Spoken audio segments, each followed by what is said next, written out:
Welcome to the Divorce Survival Guide podcast, where we have open and honest conversations about co-parenting, separation, divorce, and the hardest question of all, should you stay or should you go?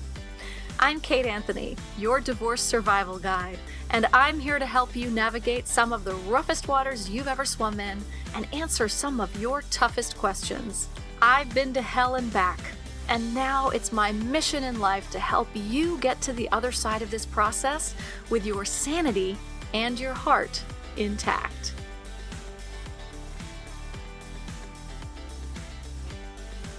Hey everyone, welcome back. You know Rebecca Zung. She is a top 1% attorney in the nation. She is globally recognized as a Narcissism Negotiation Expert, and she's the author of 2 books. One of them upcoming, Slay the Bully, How to Negotiate a Narcissist and Win. And then her other book, Negotiate Like You M.A.T.E.R, The Surefire Way to Set Up and Win. So Rebecca's been on the podcast a few times, and I always enjoy talking to her. This time we kind of get into the research behind narcissism and how that should inform the way that we as victims deal with them. So really, really important stuff here. Before I bring you the episode, I wanted to make sure that you guys know that we are starting Phoenix Rising, started this week. We have an amazing group of women, and I'm really excited because, one of the things that I wanted with this program was to make it more accessible to more women, and that is proving to be the case. So we still have room. I will cap it. So I would say we have maybe 2 more slots available to start this month. If you want to join, please do so. You can find that at kateanthony.com/decided. This is specifically for women who are going through a divorce. If you've made the decision and you're anywhere along the spectrum of having made the decision from I made the decision and oh shit, now what, to I'm deep in it and it's making me crazy, you are absolutely welcome in Phoenix Rising. So I really hope that you join us or consider it. Take a look at it, kateanthony.com/decided. And with that, I will bring you Rebecca Zung. Rebecca, thank you so much for coming back on to talk to us about our favorite topic.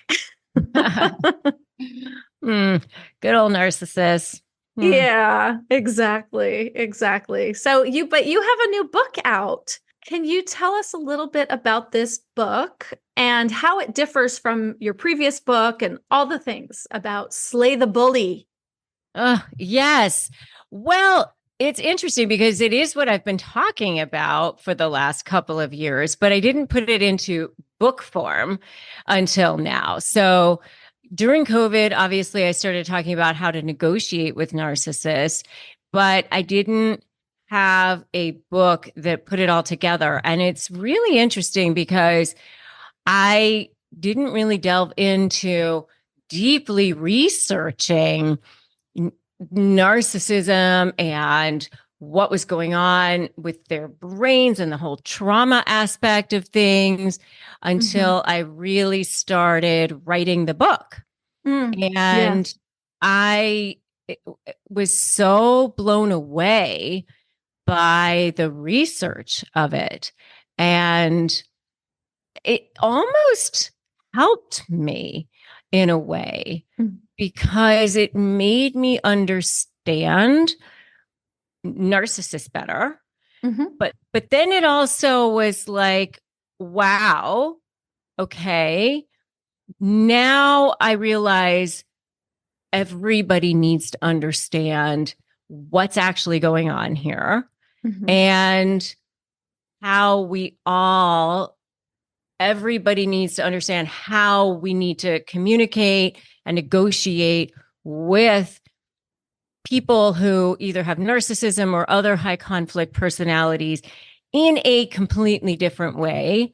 Mm-hmm. And from a completely agnostic point of view, from a completely, we can't take this personally point of view, but we really just need to have a strategy and protect ourselves. Mm-hmm. And that's so hard because it is personal. It feels personal, right? And to remove yourself from the emotion of it and take a completely solely strategic point of view is really hard when your heart is on the line and feels like it's been shattered and all of the things.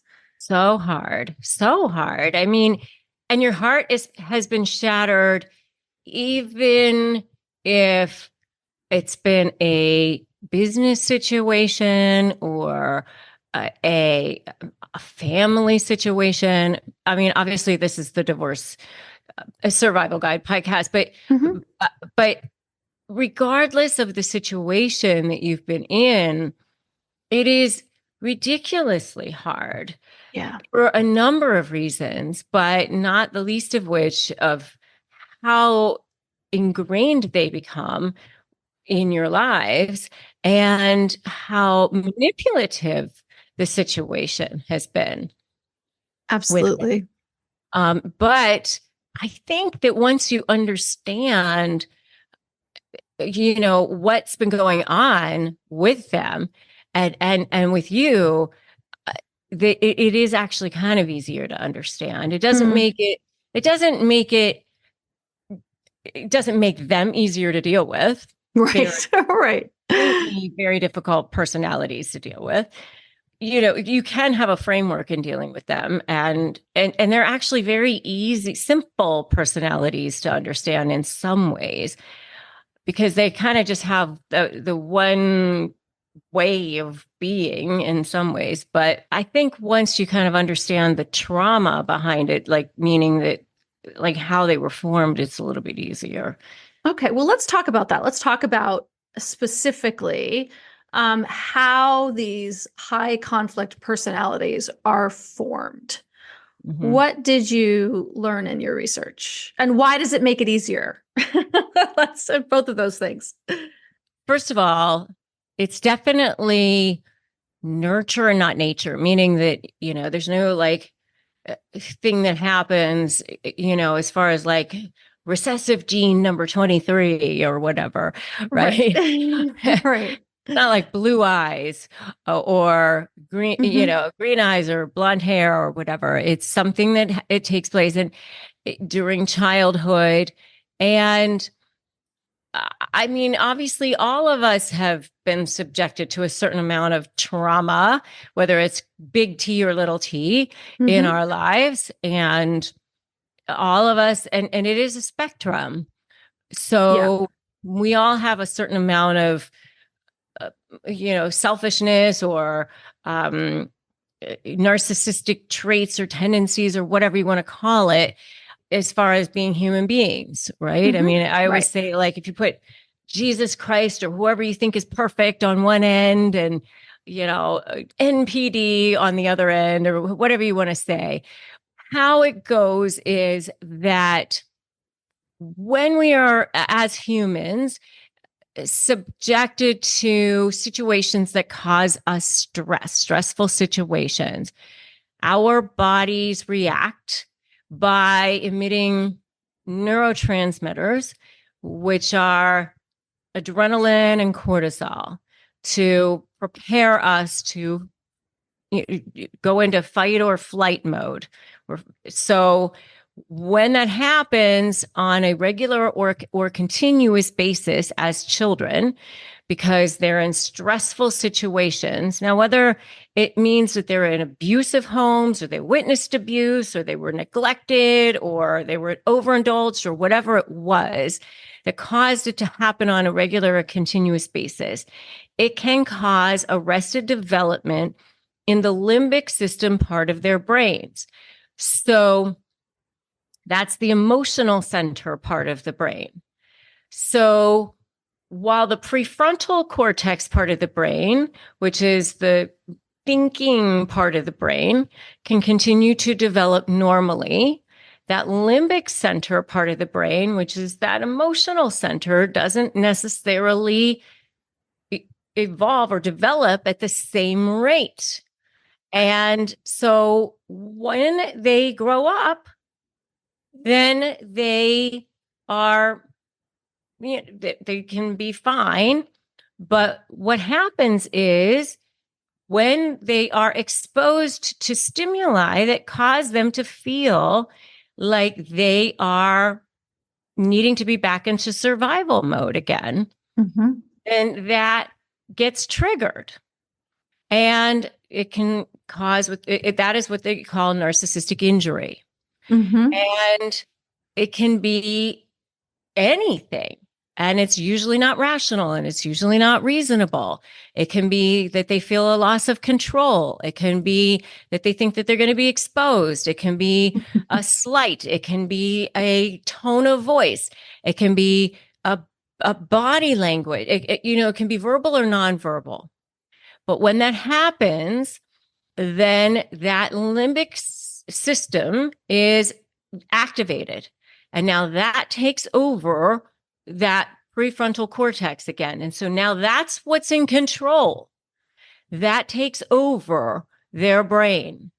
And when that happens, they become unaware, literally unaware of the collateral damage that they are causing to others during that period of time. And because it's very closely related to memory in the brain, if you look at the anatomy of the brain, it's actually very closely related to memory, that they literally sometimes don't necessarily remember what they are doing or saying during that period of time. And especially if they are in rage, narcissistic rage during that period of time, which can happen.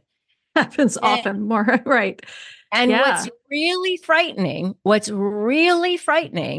is that they will take themselves down to take you down during this period of time. What do you mean by that? They'll take themselves down. Take themselves down how? Meaning that I've seen this happen. I have seen, when I've been representing people who I now know to be narcissists, I didn't know this during the time, but I've seen them say, I will burn the business to the ground. I see. So that you don't get it. Right. That's right. Which makes no sense. Which would make no sense whatsoever, but they would do it. They would do it. Absolutely. Right. They would rather lose everything on their terms than have you beat them. Correct. On your terms. Which makes no sense whatsoever. But, and you would, as an attorney, I would be like, why in the hell would they do something like that? But it's because they're not thinking from the thinking part of their brain, the judgment part of their brain, they're thinking from that limbic part of the brain, because they're just wanting to get you to take you down to you. So that's what I mean by that. Sure. And so you're dealing with that. That's what you're dealing with when that takes over. And it really does feel like they're having a tantrum. Well, yeah, because that's right, like a child, is. because that's what it is. Exactly. Right. That's but I'm just sort of like, when this is occurring, when people who are listening are like, oh yeah, like it really is like a tantruming toddler. But the reason that is that they're actually stuck or thrown, catapulted back into that part of their brain that really has actually not developed beyond correct that age, or whatever age it is. You can usually age the trauma by how old they are acting when they're sort of activated, right? Correct. Exactly. Yeah. Exactly.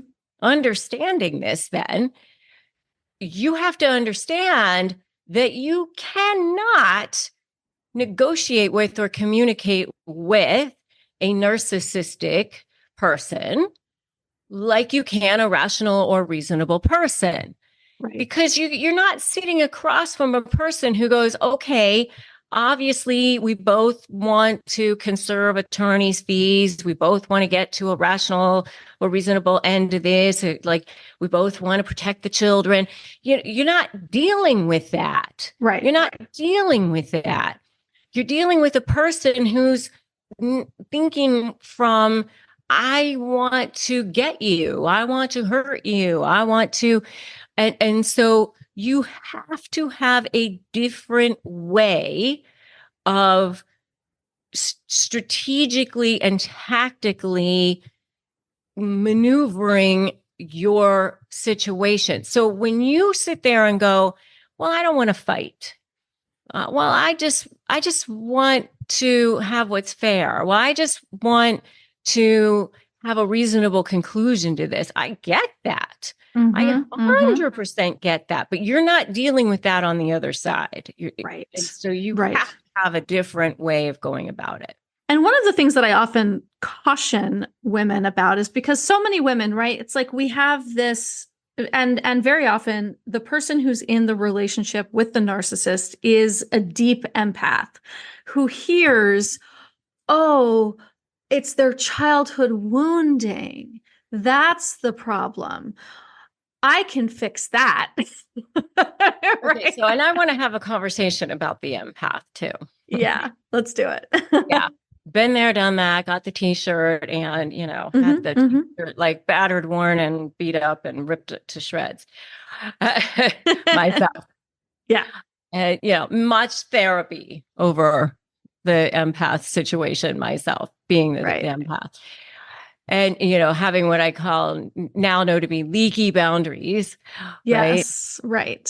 So first of all, and you and I have talked about this a lot, so I know you really get this. And all of you out there in divorce survival guide land, you're so lucky to have Kate as your guide because she deeply understands all of this.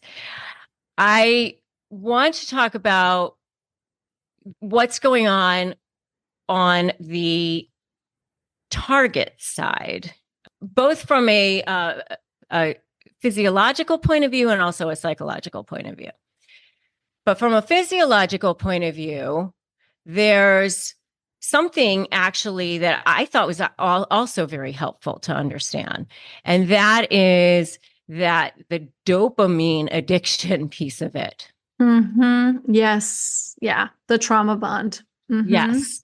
And I think that once people understand that, it's also really so much easier to get too. Because first of all, you've got this all kinds of other things going on in your body too. But leaving all of that to one side for just a second, there's also the fact that they started off by love bombing you. And with that love bomb comes dopamine, massive amounts of the pleasure hormone. And that pleasure hormone is actually one of the most addictive hormones out there, right? Yep. And so there's a study out there by a psychologist named Robert Sapolsky, who was a psychologist from Stanford University, and he did a study on monkeys. And what he found was, so these monkeys were given a reward for, I think it was hitting something with a light or something, right? And if they did it every single time, 100% of the time, and it was like 10 out of 10 times or whatever, then he measured the amount of dopamine in their brains. It was like, I don't know, whatever, immeasurable or low level or whatever it was. And then he changed it up and gave them a reward, but only 50% of the time. But it was intermittently. They didn't know when they were going to be getting the reward. Sound familiar? Exactly. Yeah. And he found that the dopamine levels in their brains rose to the level of cocaine. And what he found was it wasn't actually the treat. It was actually the anticipation. That's right. That's right. It's not, yes, the anticipation of the reward is more addictive or more pleasurable in the brain than the actual reward. Exactly. Which is why we're constantly like, it doesn't satisfy us so now we have to keep seeking it because we're actually after the anticipation, not the reward. Exactly. And it was the intermittence. Mm-hmm. And so what happens with narcissists, because it's this hot, cold, it's, oh my God, you're the most amazing thing ever. You rock my world. You are, where have you been all my life? You're my soulmate. You're the most beautiful thing ever. And we have to be together, and we have to be, moving in together. Let's go to Vegas and get married today. And whole thing. And then it's, why the hell are you so needy, and get off my back? And I never told you I was going to pay you back that money. And who the hell are you? And the next day, right? And then you're like, oh my God, I'm out of here. And then, when you're walking out the door, oh, where are you going? You can't leave me at this time. You know that we're meant to be together. And you know that I'm the only one who would love you the way I can. And the whole thing. And now you're back in. Yeah. Dopamine again. Right. So that's what causes that trauma bond. Mm-hmm. It's that addictive cycle. You're addicted to, you're also in the relationship because you believe that initial love bombing phase is the reality of the relationship, right? So you're constantly looking for like, well, wait a minute, like all this other stuff isn't the truth of the relationship. Like this, the love bombing, the intimacy, the connection, that's the truth of the relationship. And we just have to try and get back to that. Yes, and then you get the right. And then you're getting the intermittent reinforcement of it. Yeah. Yeah. And so you end up even defending it to everybody else. Well, he's just going through a hard time right now. Well, he's having a terrible time at work. Well, he had a lot of trauma in his childhood. Well, it's really his ex-wife who's giving him a hard time right now, or whatever it is. And because really he loves me, and he's, whatever it is. And so that is what is causing that physiological addiction to that person. Absolutely. And the truth is, the push and pull is the relationship. That is the truth of the relationship. Yeah. These relationships don't ever reach the high and then stay there. Ever. So before you go into like, oh, but it's his wounding, so I should help him, whatever, just understand that's actually not true. And now a quick word from our sponsor. Wait, that's me. I know I have a lot of podcast episodes for you to get through, and it can be really, really overwhelming to try and figure out where to start or to comb through which ones might be appropriate for you, whether you're trying to decide whether to stay or go, or you're already on the other side of the divorce process. Like, how do you know what to listen to? I have solved the problem for you. All you have to do is go to kateanthony.com/playlist. Answer a few short questions, and I will send you a curated list of podcast episodes to best support you as you navigate these tricky waters. I'll also help you identify where you currently stand on this journey and what's ahead, with resources to help you move through this process with knowledge and grace. So all you need to do is go to kateanthony.com/playlist, answer a few short questions, and you will have your curated list of podcast episodes that will support you wherever you are in your journey. And now back to our show. we have to approach them differently. We have to approach them strategically. And so how can we do that when there's this trauma bond and we're like, how do we do that?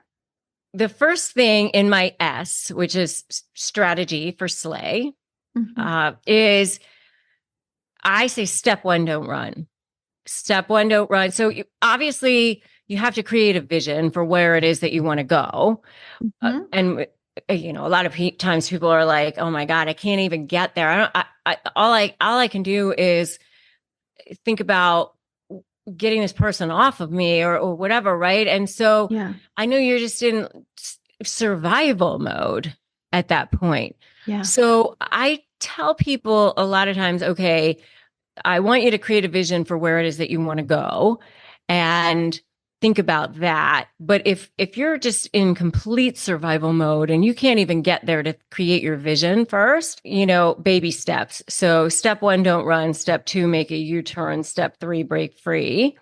So step one is don't run, meaning if all you can do today is create one baby step, then that first baby step is create one boundary. Create one boundary. And the very first boundary, I say, should be putting an invisible barrier down around yourself. That very first step is, I am going to say, I demand respect for myself.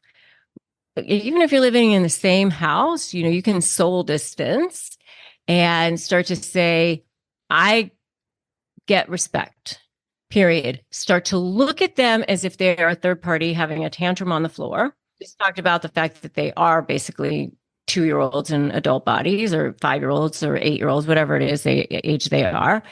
And if they start to have tantrums, you can just speak to them like that.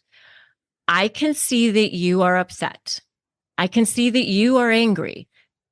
Start looking at it as if you are not in it. You don't have to be part of it. Right? So we can continue this conversation when you are calm. Invisible Teflon barrier down around you.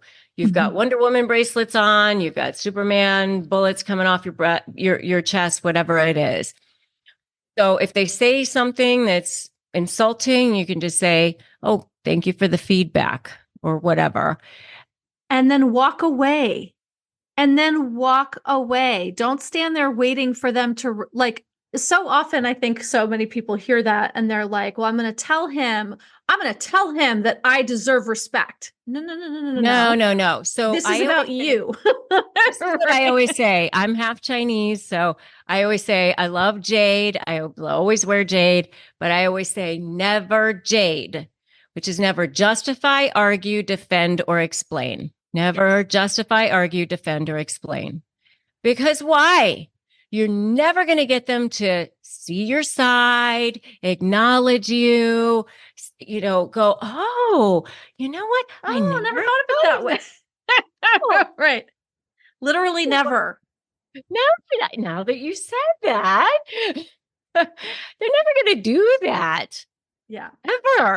Ever. Nope. Never in the history of abusers has anyone said, oh, yes. Oh, what I'm doing is, oh, I'm sorry. I'll stop now. I'll completely change. Now that you put it like that. Yeah. So it is really about when you're setting a boundary, when you're putting on that sort of Teflon. I love the idea of, like, the first step is just putting up an invisible shield. It really is a shield. So not only does it protect you from what's coming in from them, it's also protecting you from using your own old jade tactics to try to get them to understand, right? We're not doing it anymore. We're just not doing it anymore. This is what, my friend Zon, she talks about this as quietly quitting your marriage, right? This is like quiet quitting your marriage. You're just, oh, okay. And then you're turning around and walking into the other room and start doing the dishes or something else. Yes. And just observe their behavior to them. You are upset. I can see that you are angry. And that's how you speak to them like that. Like they're a child, like they're the child that they actually are behaving like right now.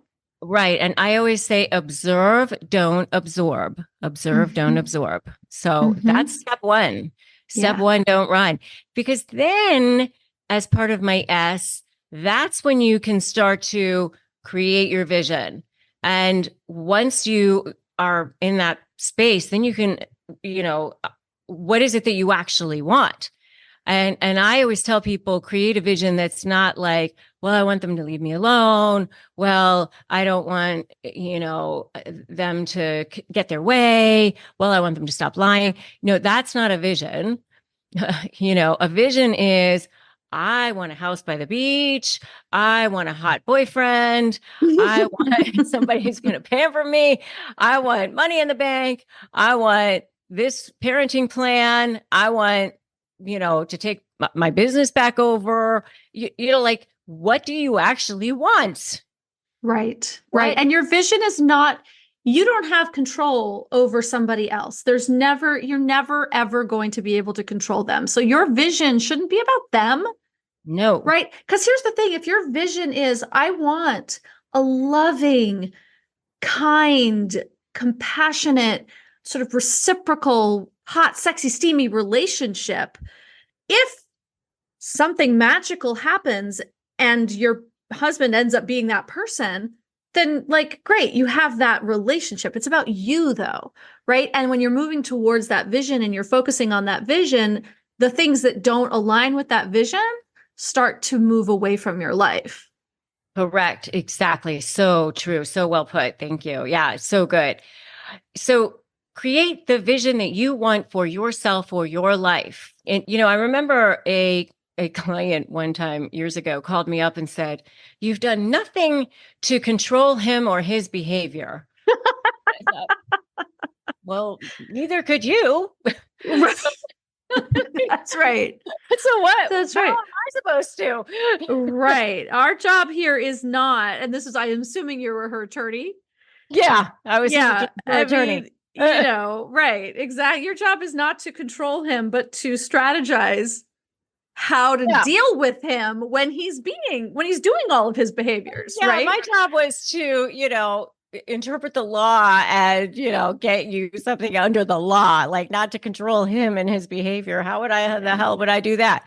So, I mean, let's keep things into perspective here, right? Nobody's controlling anybody. That's right. Not even the judge. And the only person who has any power over anybody in a actual case is the judge. And that's what I always tell everybody. And even then, they don't have really power other than a court order. That's right. And they can issue a court order all they want, but if someone's not going to comply with it, they can fine them for contempt. They can do all the things, but the person will still probably behave the way that they're going to behave. They're going to behave the way they're going to behave. You gotta get a hold of yourself. L is leverage. And what I talk about with leverage is the diamond level supply versus coal level supply. And supply is anything that feeds a narcissist's ego. And they need an endless amount of it because it's a black hole that can never be filled. What I talk about with this is that there's really two tiers to supply. So diamond level supply is really mostly wrapped up in image. It can be adulation, though, and it can be, celebrities, or it could be like the big house, the money, and all that stuff, external things. But it's really mostly wrapped up in image. It can be their new form of supply, their new girlfriend, all of that too. But it's really going to be image. How do they look to the world? And they will protect and defend this at any cost, including their children, unless their children are their diamond level form of supply at that moment. And then there's what I call coal level supply, which is really in one word sort of summed up as manipulation. But coal level supply can be manipulating you, jerking you around. It can be their flying monkeys. It can be degrading people, manipulating people. It can be, it's also supply form that they love, but they will let go of this supply source if their diamond level supply source is threatened. And so here's the myth that they just want to win, that they're just in it for the money. And that's the problem that people have when they are negotiating these cases. They think, oh, well, they just want to win, or they're just in it for the money or whatever. And then they're looking at the case from the wrong lens, because that's why the cases continue on, because they're moving goalposts and all of that, because they literally get off on jerking everybody around in the process, including, of course, whoever you are on the other side of the case, but also the attorneys and everybody else in the case, right? So they'll send over a proposal, but you'll spend 3 days, figuring out, do I want it? Do I don't? Well, it's way less than what I wanted, but at least the thing will be over and I can be done with this thing. And then, so you go back and you go, okay, fine, I'll take it. And by the time you get back, well, that offer is gone. Right. Because, for whatever reason. For whatever reason. I don't like your fucking face anymore or whatever. Right. Right. Because yeah, but just because I just feel like jerking you around and I feel like driving up the fees again. And, and so everybody's frustrated. And so that's why you have to threaten a source of supply that's more important for them to protect or defend. Okay. And the supply that they get from manipulating you. And how do you do that? Well, you do that through creating leverage that's going to threaten that image. So it could be, ideally you have like several forms. So it could be summaries that are going to threaten to expose them to the judge or expose them to a new form of supply. Maybe it's depositions that are going to expose them to employees or to a new form of supply. Maybe it's, So this is, just to be clear, this is not, if you don't cooperate with me, I'm going to expose you to blah, blah, blah. This is, we have to have a deposition now. Since you're not cooperating, unfortunately, I'm going to have to depose you, right? Which will then, in turn, expose them. Yeah. So the way I set it up is usually we can set this up where option A is we'll resolve this my way, or option B is these 50 things are going to happen to you and it's going to expose you in many different ways. And you're not going to like it. And it's all very ethical and it's all very much things that I'm allowed to do, but it's all based on their own behavior because they're liars. I'm going to expose your behavior to your employees, to your children, to your new form of supply, to your whatever. But it's all very ethical. It's just that they don't. Right. That's right. And again, like, I just wanted to sort of highlight, because I know my listeners, right? I just want to like highlight the important parts, which is you're not saying to them, I'm going to expose you. Oh, no. You're actually using the law and your legal strategy or whatever else, right? To sort of fight the fight that they have created a way that will expose them in a sort of, that's the natural sort of consequence of their actions. Correct. Yeah, exactly. Right. Which is different, which is very different, which isn't like revenge porn or like if you don't comply, it's not blackmail. It's not blackmail. It's not blackmail. Oh yeah, no, it's not blackmail at all. It's like, hey, I didn't do this. You did. I don't want to have to do this, but you created this. But I guess we're going to have to. Right. Exactly.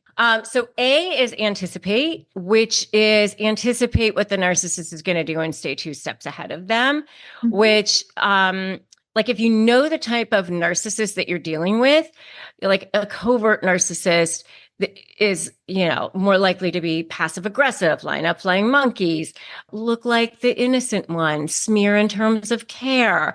Like, oh, I'm so worried about Susie and her drinking.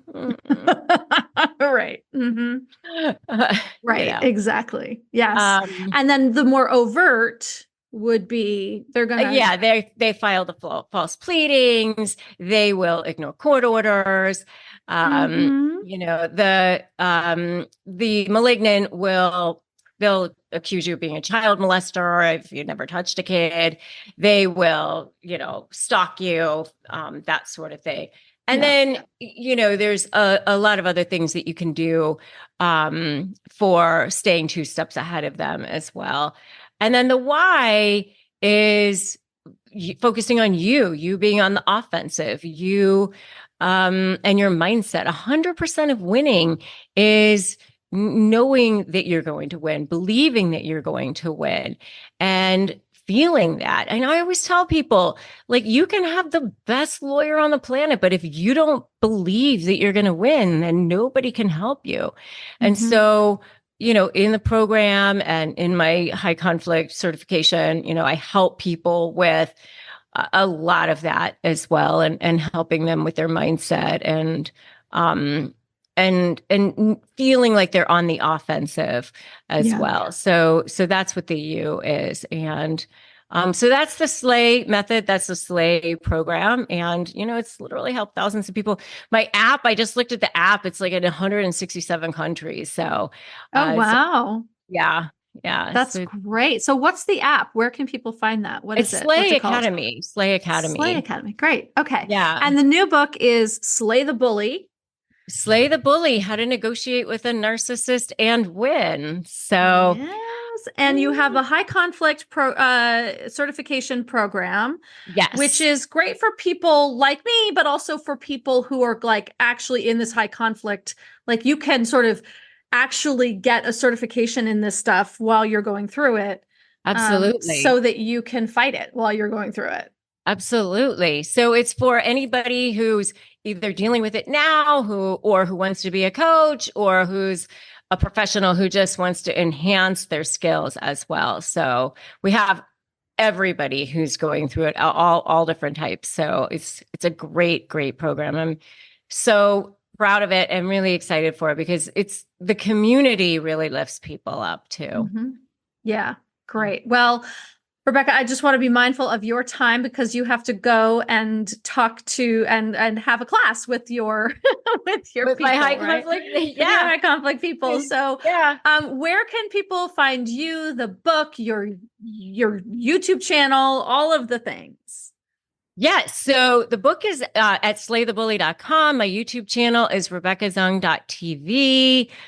My website, RebeccaZung.com, my Instagram at Rebecca Zung. So everything is either at any of those different Google places. Rebecca Zung and she'll be everywhere. And it'll all be in the show notes. Rebecca, thank you so much as always. Thank you for this wonderful conversation. It's always such a pleasure to talk to you. Thank you. Such a pleasure too. And I love everything that you do. It's just absolutely such a huge light for the world. Fantastic. Thanks, darling. Back at you. Thank you. Thanks for tuning in to another episode of the Divorce Survival Guide podcast. If you like what you hear, head on over to Apple Podcasts or wherever you listen in and leave me a review. And don't forget to follow me on Instagram at the Divorce Survival Guide. I'll see you next time, and until then, remember, you, my love, deserve to be happy.